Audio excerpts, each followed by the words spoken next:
Hello guys, good morning. तो कैसे आप सभी? आई होप आप सभी भी अच्छे होंगे। मैं भी बहुत अच्छा हूँ। तो आज हमारा डेली व्लॉग का डे 25।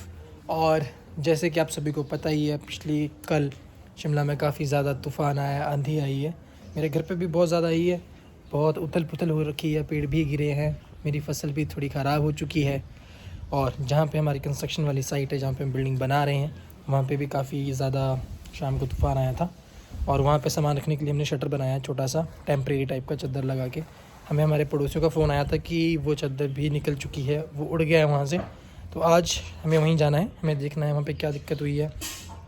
तो रात को जो तूफ़ान आया था उसमें मेरी फसल भी सारी इधर-उधर हो चुकी है, क्योंकि बहुत ज़्यादा तूफ़ान था। देखो, जाली भी सारी पीछे से निकल चुकी है जो जानवरों के लिए लगाई थी। तो हम लोग निकलते हैं अपने प्लाट की तरफ, जहाँ पे हमारी बिल्डिंग है, जहाँ पे तूफ़ान की वजह से हमारा पूरा शटर ख़राब हो चुका है, उड़ गया है, चादर निकल चुकी है। उसे देखते हैं, ठीक करते हैं। आज रिपेयर करना पड़ेगा, क्योंकि वैसे भी बारिश हुई है, उसके अंदर सीमेंट वगैरह भी रखा है, कहीं ख़राब ना हो जाए। और कल रात को वैसे भी 11 साढ़े 11 बजे के आसपास तूफ़ान काफ़ी आया था। उस टाइम पे मैं भी सो गया था। मेरे अपने रूम के ऊपर भी एक वेंटिलेटर है, बेड के ऊपर। तो वहाँ पे भी एक छोटी सी फ़ोटो फ्रेम रखी हुई थी, छोटी क्या ठीक ही थी। वो जैसे ही आंधी तूफ़ान आया ना, हवा वहाँ से भी निकलती है। वो वेंटिलेटर रखा इसीलिए कि हवा अंदर बाहर आ सके। पर तूफ़ान की वजह से कुछ ज़्यादा ही हवा आई थी, और वो रात को फ़ोटो फ्रेम उड़ के मेरे सिर पे आके लगी थी, और मैं सोया हुआ था। एकदम से मेरी भी आँख खुली कि क्या हो गया, और बहुत ज़्यादा तूफ़ान चल रहा था। बट अभी जो मैंने सुना कि पल्याड़ में इतना वो शायद शटर ख़राब हो गया हमारा। तो देखते हैं अब क्या होता है वहाँ पर, आपको भी दिखाते हैं आज का दिन। चलिए। तो हम लोग निकल पड़े हैं अपनी कंस्ट्रक्शन वाली साइट पे, देखने कि वहाँ पे नुकसान तो कुछ ज़्यादा नहीं हुआ है हमारा। तो फाइनली हम पहुँच चुके हैं अपनी साइट पे। तूफ़ान के बाद वेदर मौसम है कुछ ऐसा, और हमारे पड़ोसी लोग भी बाहर निकले थे, ये भी देख रहे थे कि तूफ़ान से इनका भी कुछ नुकसान तो नहीं हुआ।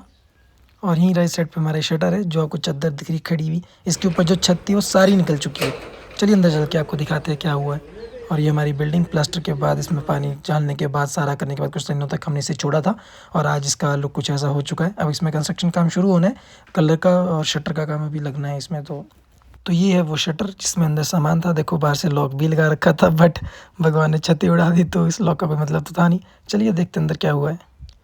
तो अंदर पहुँचते ही हमने देखा छत तो पूरी पूरी की पूरी उड़ चुकी है, और एक चद्दर का पीस अंदर भी पड़ा है। और ये सारा सामान था, लाइटनिंग का, कपड़ों का, थोड़ा मिस्त्री के हमारे ड्रेसेस थे, और ये साइड में कट्टे थे 4 सीमेंट के जो बचे थे, और यही हमने देखने थे कि इसमें कोई पानी से ख़राब तो नहीं हो गया। तो दोस्तों, सीमेंट के ऊपर बारिश हो गई है, और सीमेंट मुझे लग रहा है कि जम चुका है, और ये पत्थर ही बन गया है, ख़राब ना हो गया हो कहीं, क्योंकि बारिश से सीमेंट जम जाता है पानी से।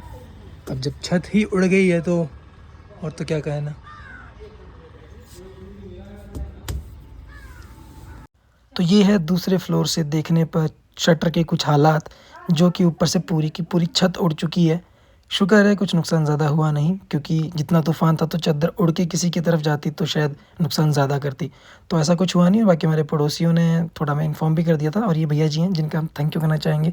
इन्होंने हमें फ़ोन भी किया और सारी चादर वगैरह कलेक्ट करके एक तरफ रखती थी, जिससे कि किसी को नुकसान कुछ हुआ नहीं। तो ये हालात देखने के बाद हमने सोचा कि किसी मिस्त्री को बुलाया जाए इसे रिपेयर करने के लिए, क्योंकि जब तक शटर नहीं लगते तब तक हम ही करना पड़ेगा कुछ।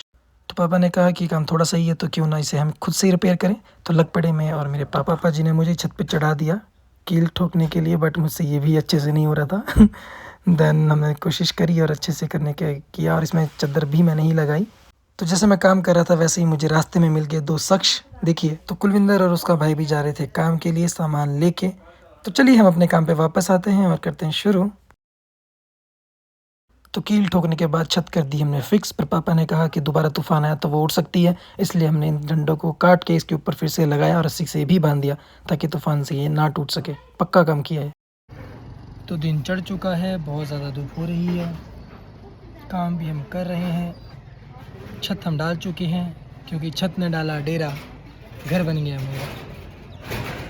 तो चलिए चलते हैं काम की तरफ, पूरा कंप्लीट करने के बाद घर चलते हैं, क्योंकि धूप बहुत ज़्यादा हो रही है। तो फाइनली हमारा काम हो चुका है कंप्लीट।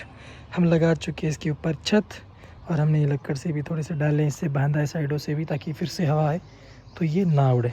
फ़िलहाल के लिए जब हमारी बिल्डिंग में शटर लग जाएंगे 15-20 दिन के अंदर, फिर तो इसे वैसे ही निकालना है हमने। फिर ये सारा क्लीन होगा, ये वाला भी निकाला जाएगा, ये भी, और पूरा फ्रंट निकाल के रोड से अटैच किया जाएगा। तो अभी अभी हम आए हैं अपने घर से दूसरी तरफ, और जहाँ पे हमारी और प्रॉपर्टी है, ये भी मेन रास्ता है। इससे नीचे आपको जितना दिखाई दे रहा है ये वाला सारा, ये भी हमारी ही प्रॉपर्टी है। तो यहाँ पे भी काफ़ी साल पहले हमने इसको साफ़ करने के लिए मशीन वगैरह लगवाई थी, तो ये प्लेन किया था। उसके बाद थोड़ा सामान का हमारे पास लकड़ियों का भी था, तो हमने यहाँ पे भी एक छोटा सा शेड बनाया था जिसके अंदर सामान था। तो कल रात को तूफ़ान ही इतना ज़्यादा आया है कि सारे बनाई हुई चीज़ें उड़ गई है, क्योंकि टेम्परेरी था और काफ़ी साल पहले का भी था। तो वहाँ तो सिर्फ छत उड़ी थी पल्ल्याड़ में, बट यहाँ तो हालात कुछ ज़्यादा ख़राब लग रहे हैं। तो क्या करना है मिस्त्री साहब? ये तो पूरा ही उड़ गया। अभी भी इसके अंदर लकड़ी का माल है काफ़ी, ये तो बनाना पड़ेगा फिर से। तो जब मैं उतरा अपनी चादर को देखने की कहाँ गई है, तो देखो जहाँ पापा खड़े हैं यहाँ पे शटर है, और इसकी चादर तूफ़ान से इतनी दूर गई है कि इतना नीचे जाके मुझे लेके आना पड़ा। 6-7 पीसीस थे जो ये चादर के उड़े हुए थे, हमें सारे कलेक्ट करके वापस लाने पड़े। और देखिए हालात इतने ख़राब हो चुके थे, इसे हम बना तो नहीं सके क्योंकि हम इतने पक्के मिस्त्री थे नहीं। तो हमने चादर यहीं पे कलेक्ट करी है, बाद में मिस्त्री को बुला के सिर्फ दोबारा से बनाएंगे। आज सारा दिन इन्हीं कामों में लग गया क्योंकि बहुत तूफान ने आतंक मचा रखा था। तो मेरी बहन घर आई है, अब खाना मुझे नहीं बनाना होता, मेरी बहन ही बना लेती है। इससे आज छुटकारा मिला। पहले 10 रुपये, 10 रुपये, पहले 10 रुपये। तो गाइस, तो मैं पहुंच चुका हूँ घर, शाम हो चुकी है। अभी भी आप लोगों को अंधेरा दिख रहा होगा क्योंकि सुबह से लेकर आज लाइट नहीं है। कल रात को तूफ़ान काफ़ी ज़्यादा आया था जिससे बिजली के पोल जो है खंभे गिर गए हैं, टूट गए हैं, तो लाइट थी नहीं। तो आज ब्लॉग पता नहीं कब एडिट होगा, कब अपलोड होगा, तो कुछ कह नहीं सकते। बाकी हम पहुंच चुके हैं घर, अपनी माँ के साथ काम करके आ चुके हैं। तो आप लोग भी रेस्ट करें, खाना बनाएं, हम भी करते हैं। So bye bye, good night, take care.